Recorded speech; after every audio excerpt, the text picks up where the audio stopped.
이번 시간에는 교통사고로 가해 차량이 특정되지 않는 경우 또는 보험이 안 돼 있는 무보험차에 사고를 입은 피해자에 대한 피해 보상에 대해서 몇 가지 중요한 사항을 한번 짚고 넘어가는 시간을 갖도록 하겠습니다. 자, 보통 일반적으로 교통사고가 발생했을 때 가해 차량이 보험이 안 들어있다. 자, 그러면 피해자 입장에서는 이제 손해배상 청구를 한 데 있어서 가해자 상대로 이제 청구를 하는데, 가해자가 변제능력이 없다 이런 경우에 조금 사실 이제 좀 난감할 수가 있습니다.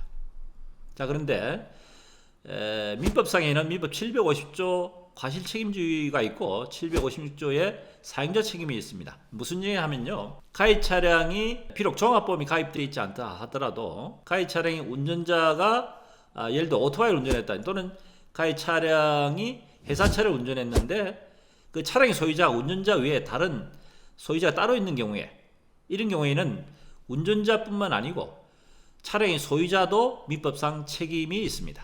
자, 그래서 예를 들어서 피의자 입장에서 가해자가 비록 변제 능력이 없다고 하더라도 그 차량의 소유자가 운전자 외에 소유자가 따로 있는 경우에 있어서는 그 회사가 됐든 또 개인이 됐든 그 소유자가 배상할 수 있는 능력이 되는 경우에는 채권을 확보를 하고 그 가해자와 그 다음에 소유자를 상대로 해서 손해배상 청구 소송을 제기할 수가 있습니다. 물론 이제 채권 확보를 위한 재산 조사도 필요하겠죠.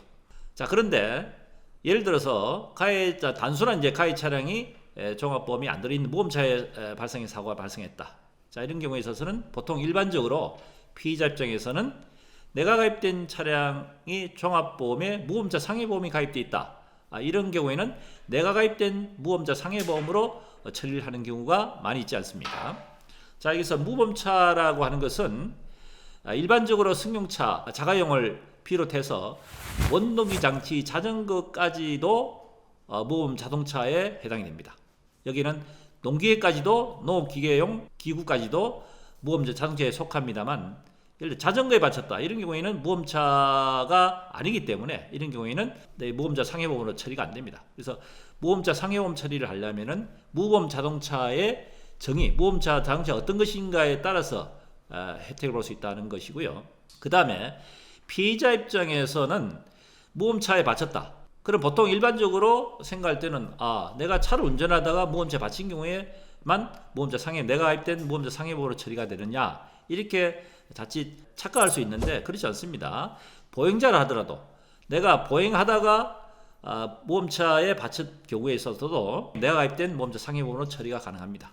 그래서 무보험자 상해보험이라는 것은 가해 차량이 무보험차인 경우에 있어서는 내가 보행자든 운전자든 관계없이 내와 내 가족이 무보험자 상해보험에 가입되어 있다면 무보험자 상해보험 처리가 될 수 있다 하는 것을 말씀드리고요. 한 가지 조금 저희 유네티에서 진행한 사례 중에 무보험자 상해로 처리가 가능한 여부에 대한 다툼이 있어 소송이 진행된 사건이 하나 있었습니다. 자, 어떤 사례냐면요, 이 가해 차량이 피해자가 새벽에 이제 도로에서 사고가 났습니다만 그 주변에 블랙박스도 없고 주변에 CCTV가 멀리 있었는데 이 차량이 진행하다가 피해자를 충격한 장면 자체가 명확치가 않아요. 그래서 처음에는 경찰에서 본인이 내가 사고를 낸 것이 맞다라고 처음에 주장을 했다가 그 이후에 난 사고를 직접적으로 충격하지 않았다고 진술을 번복함으로 인해 가지고 결국은 이 사건이 기소 의견으로 해서 경찰에서는 가해 차량이 본인이 처음에 진술한 내용에 대한 것을 번복해서 이분이 진술을 본인이 번복한 것은 사실 왜곡돼서 본인이 거짓말했다고 해서 결과적으로 기소 의견, 가해 차량의 직접적인 가해자라고 해서 경찰에서 검찰에 송치를 했습니다. 그런데 검찰에서 결국은 이분이 증거가 제대로 확실하지 않다, 정확하게 사고를 충격했다는 입증 자체가 불분명하다 해가지고 결국 무혐의 처리가 됐었습니다.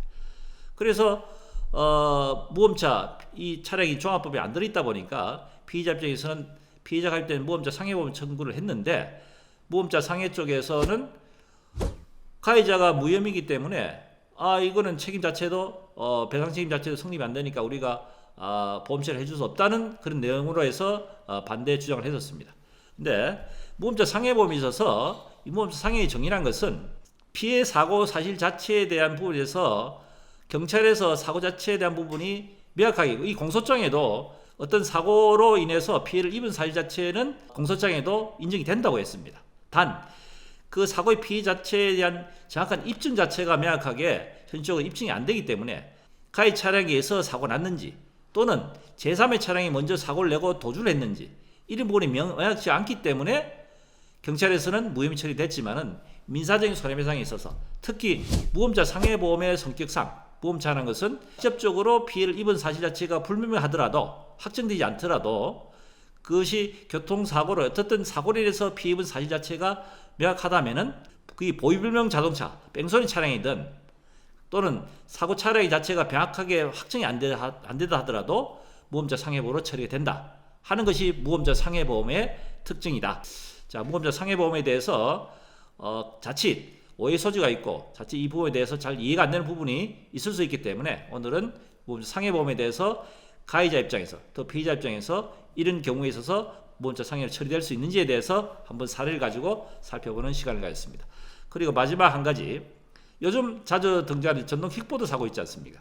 전동 킥보드 사고인 경우에서 킥보드도 개인의 이동장치로 하나에 속했는데 전동 킥보드 사고의 경우에 있어서는 일반 무보험자 상해보험 처리되는 것이 아니고 책임보험 한도 내에서만 무보험자 혜택을 볼 수 있다. 일반 무보험자 상해보험은 종합보험으로 해서 혜택이 되지만은 전동 킥보드는 책임보험 한도 내에서만 보상이 된다는 사실. 예전에 제가 유튜브로 한번 설명드렸지만 전동 킥보드는 개인의 이동장치로 원동기 장치 자전거 군 안에 별도로 해서 구분된다는 사실을 참고하시면 되겠습니다. 감사합니다.